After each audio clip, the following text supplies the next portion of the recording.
Welcome back everyone to my Let's Play of Royal Stone. It's part 2 of the battle at Baradicia, the floating continent. We defeated a force of basically fighters and rangers and knights in the first half. They just stalled Eva's army long enough for Lord Vatam to return from the sacking of Sor. Lord Vatam was able to sack Sor and take their Royal Stone by employing a new trick. Channeling magic through the Royal Stone. He tried the same trick against Eva's army here, but we had a Deus Ex Machina where Lord Sacrolux appeared and basically said, I turned a blind eye to Sor, I'm not going to do that again.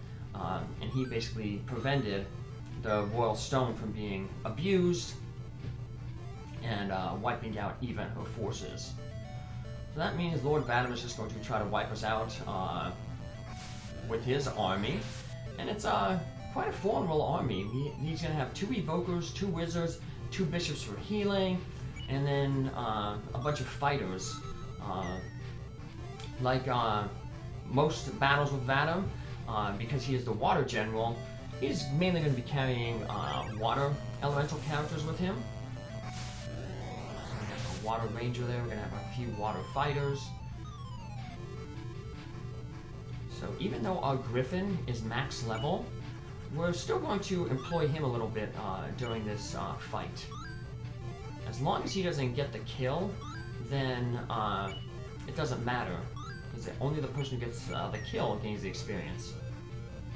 So we can use our Griffin to draw aggro away from some of our other characters, to deal some damage, to weaken the enemy up for other characters to finish them off. Speaking of characters we want to gain experience, we're going to try to max out Perlis, our second healer. Eventually, the final map of the game, it's going to be a big boss rush. And like that one fortune teller told us, basically we're going to need boosts to overcome a lot of the defenses. So we want to max out our boost using characters, which are our 2 healers and Eva. Your best boost user will probably, though, whatever healer you're using with the vestment, just because it gives plus 50 attack. So, here we go.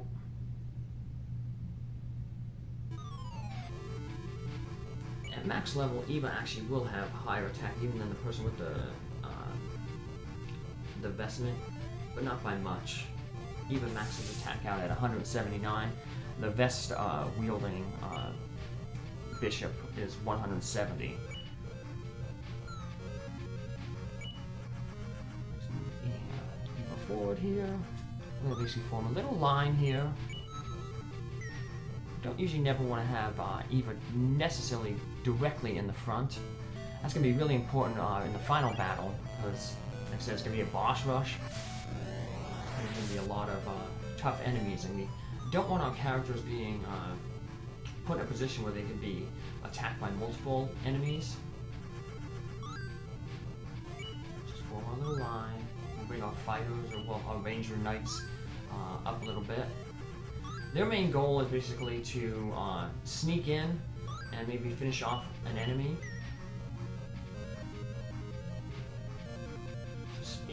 Sneaking. Their wizards are going to sneak forward, which is good. Wizards, they tend to like to target our wizard, Pure. So they're basically just exposing themselves. And they're basically right in the front line, so we'll be able to take them out really easily. Wizards are, as we've mentioned before, very annoying because they can hit at long range. So you think a character is safe behind the front line, and then their wizard comes and gets some damage.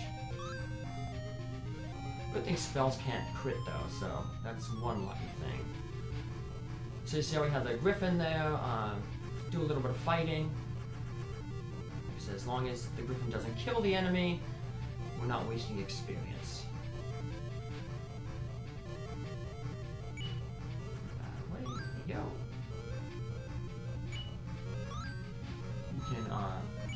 Rapport was attacked quite a bit there. This is where Drain comes in handy. It allows us to do some damage to the enemy and heal ourselves. Because our other healers are either going to be busy attacking, like Perlis here, to get that experience that he needs, or healing, which is what basically what Pauline is doing. And then Eva, depending on the amount of healing needed, she can either heal or take out an enemy. Sometimes taking out an enemy is better than healing because it means that that enemy can attack you and hurt you. Like I said, it all depends. You gotta think what's the best move.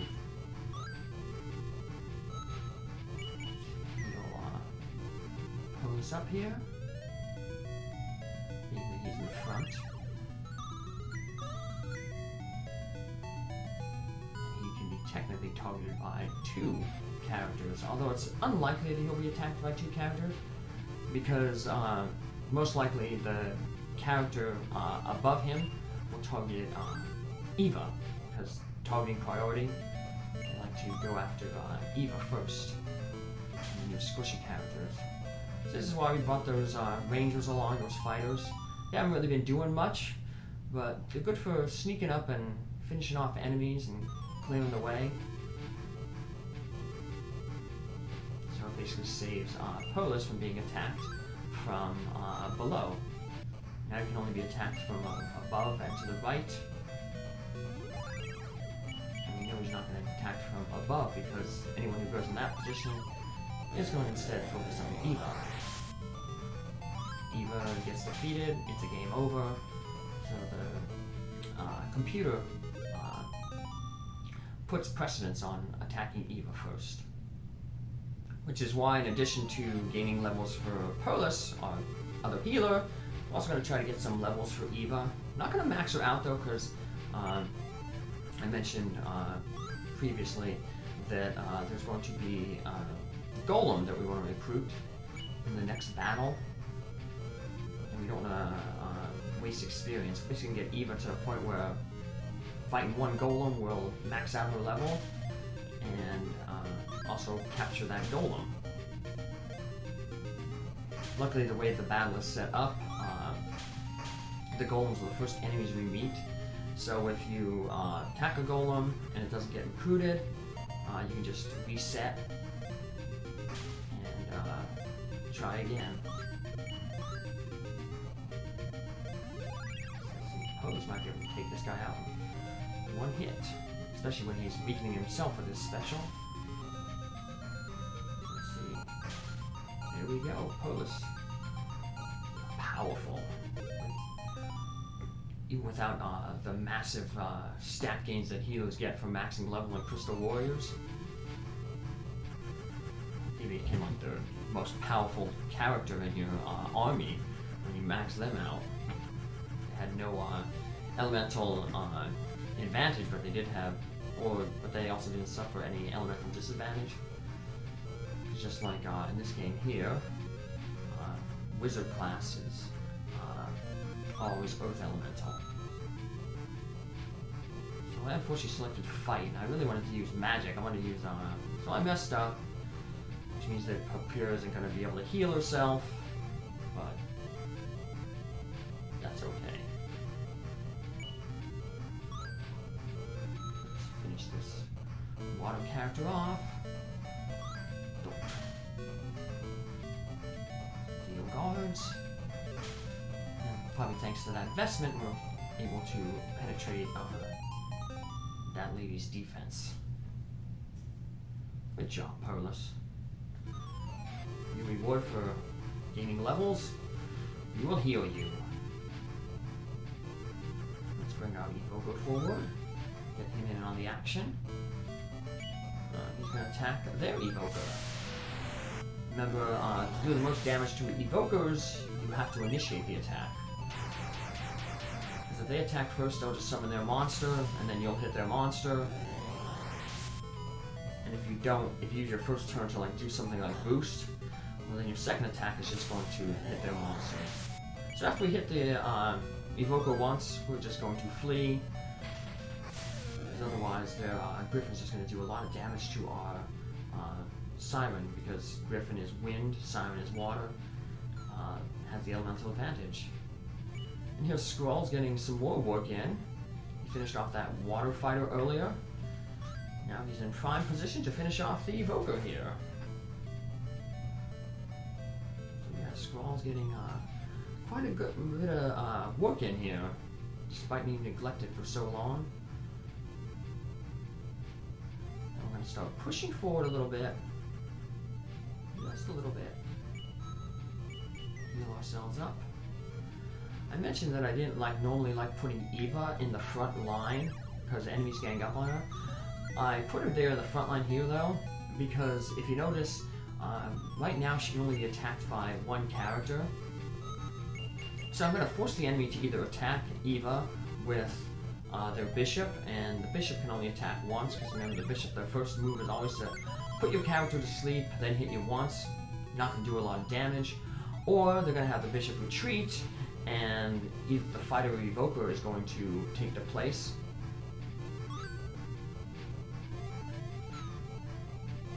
So Eva will only face one attack.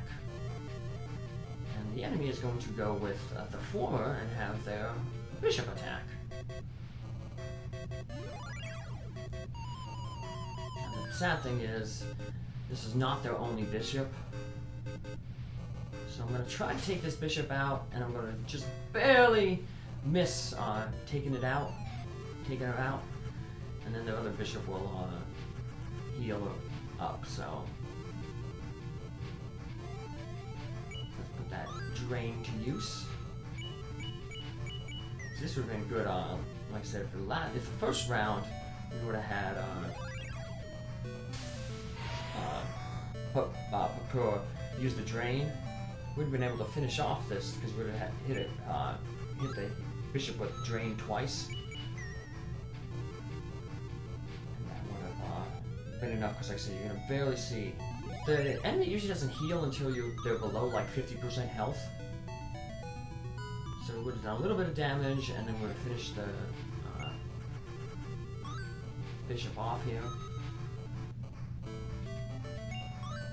Don't want to waste a boost on this, because otherwise she'll put you to sleep.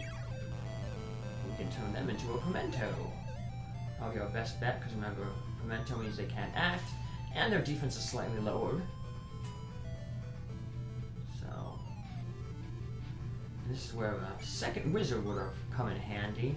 Like I said, we had we made Tor the evoker just to show all the different classes off. We haven't really been using him too much because he doesn't have monsters. He will be getting a second monster, the Griffin, after this battle. And after this battle, we'll get another monster in the town. We're basically visiting that town over to the left there. We'll get the Satyr monster, the fire monster. And he comes at level 14. So he's only going to need 2 levels to max out. And we'll get those levels pretty easily.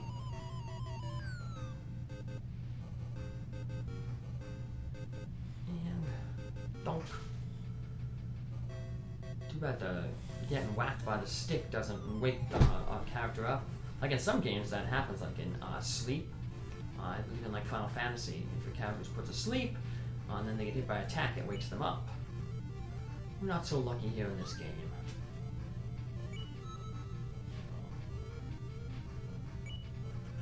Retreat here.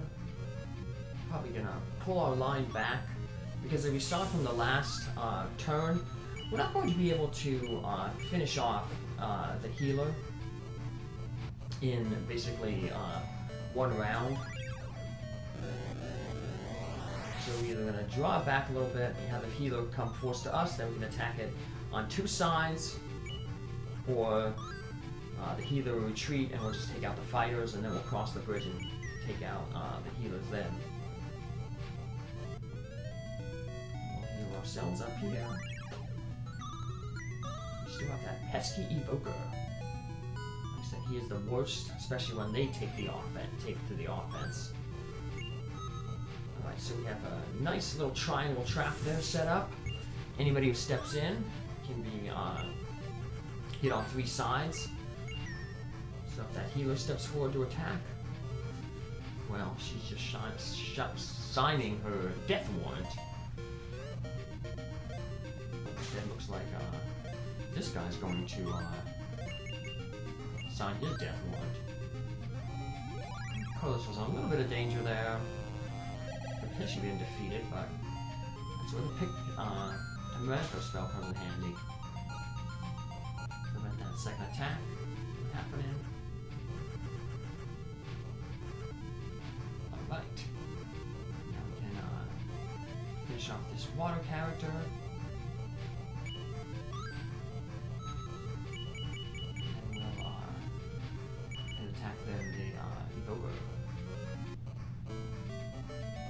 Used Bolt on him.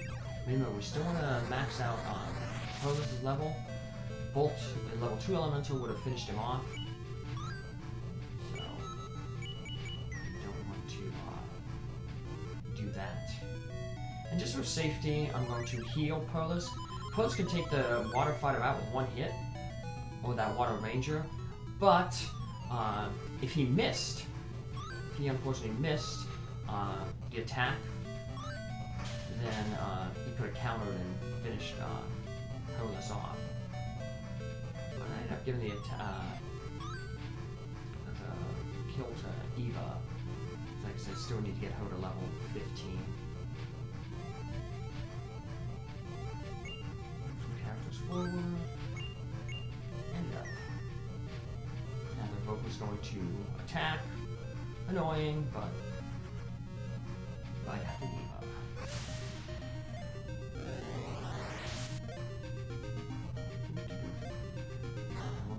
Any damage to the evoker. Damage the Griffin again, but usually it takes about 2 hits to finish the Griffin off. And they always have 2 monsters with them. So let's just do a little damage to the Griffin. Maybe we might have gotten lucky and got a critical hit. That didn't work out. Alright, let's get Eva out of the way. She's taking way too much damage. Training.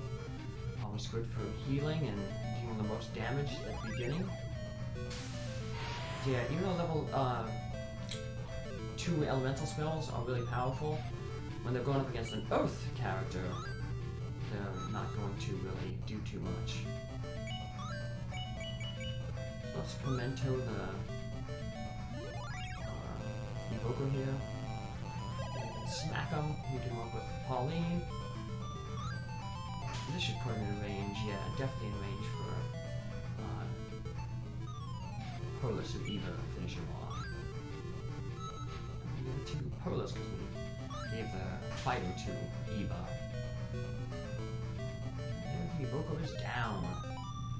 I think this is Carlos's max level, I believe. Check it out. Nope, one more to go. One more to go. Only got 22 more experience to go. Let's see if he can get that from killing one of the bishops. Let's just end it here. I don't think the bishops can reach us. They may push forward. Oh, they did reach us. But like I said, they're not really much of a threat, because only ever going to hit us once. They marched right into our triangle trap. So even though we can't defeat them in one round with just one character, we'll be able to gang up on them with 3. Technically 4, because we can always have Vapor jump in as well.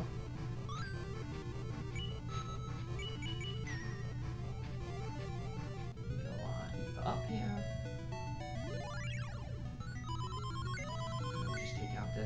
Once you take out one bishop, then the other bishop is just cake, because you know the bishops can't heal themselves; they can only heal each other. So once one is down, the other one's just easy, easy peasy, lemon squeezy. And Drain would have done the same amount, 30. Let's attack with Eva here. I should put her definitely in range now for Perlis to finish her off and max out his level. Everything's going according to plan. The only thing that could have worked out better is if we just finished this battle a little quicker.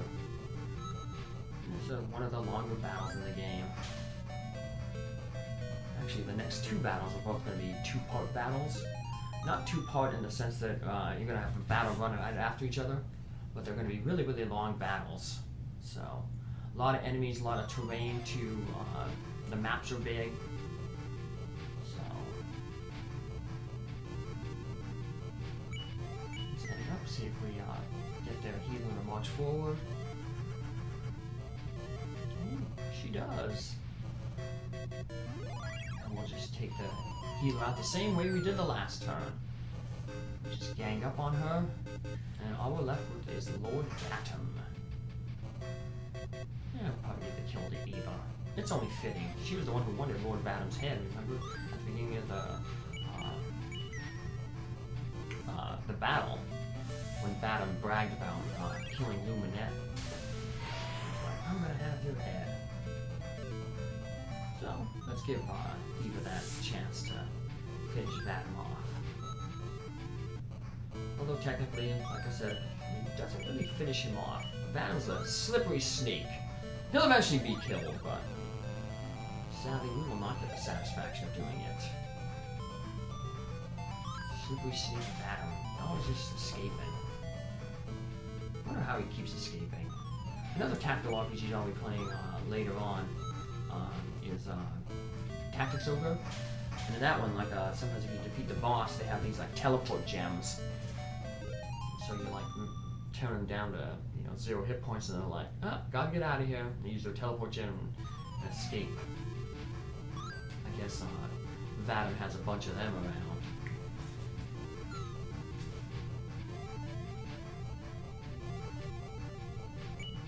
Because he's, like I said, he just keeps escaping. I'll move my wind character up. Because if Vatam decides to attack, now that he's all alone, he may go on the offensive. And if he does decide to attack, he's going to go after an elemental that he's weak against. So even though he has the level advantage over Squall here, Squall has the elemental advantage.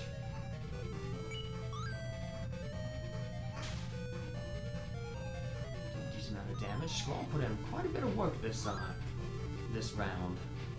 Took out the 2 characters, a fighter, an evoker, and then he helped weaken up the boss there. Lord Vatam. As I said, we'll get the final 2 Eva here. Vatam, I believe, gives 34 experience, so defeating him will put Eva right in range for the Golem that she has to defeat the next round. The 20 experience that it gives. That'll max out her level. Hit Vatam with a nice elemental 2. Should probably take him down to the 10 digits. Oh no, he still has triple digits. That's alright. Let's heal Eva up and send her forward. And if Eva doesn't finish him off in this round, we have Perlis there to heal up any damage Eva takes. So Vatam he's pretty much toast. Either Eva takes him out here, or she finishes him off next turn when he attacks her. And she has, like I said, no risk of death because any damage she takes here will just be healed by Perlis. Not that we need to, but... So there, Vatam fell. Oh, it's only 32 experience, but that still puts him within 20 to be the High Commander. And he flees again. And here we are back in town. This is where we're going to get our last monster. We can do a little bit of shopping as well, get the last bit of equipment that we need. Someone's waiting for you. And it's about the Satyr monster. We want to buy a claymore for the Satyr monster and plate mail for the Satyr monster. And there's a few more things you need to buy at the shop, but I'll cover them in the next episode. Take care, see you in the next one. Bye!